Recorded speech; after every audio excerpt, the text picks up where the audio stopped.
love you. I love you. I love you too.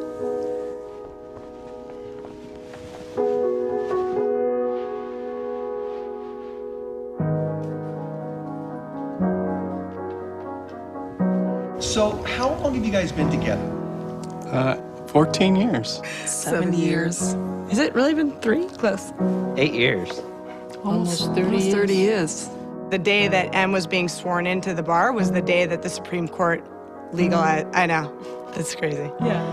Legalized gay marriage, and I cannot tell you, I'm getting the chills just talking about it. I said, hey, you want to get married? And he was like, yeah, okay. I got down on one knee and asked him. I was very surprised. I was very surprised.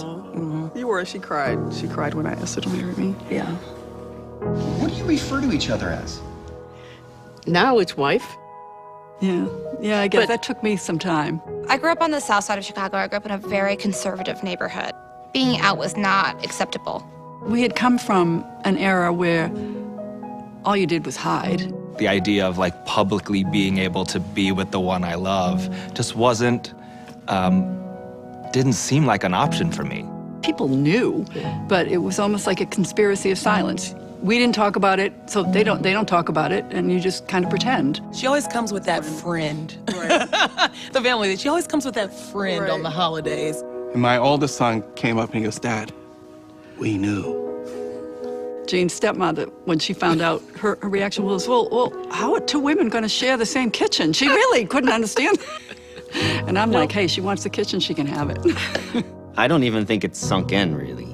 This is something that I never thought would happen in my life. There are no quotes, there are no air quotes around our marriage. We are married.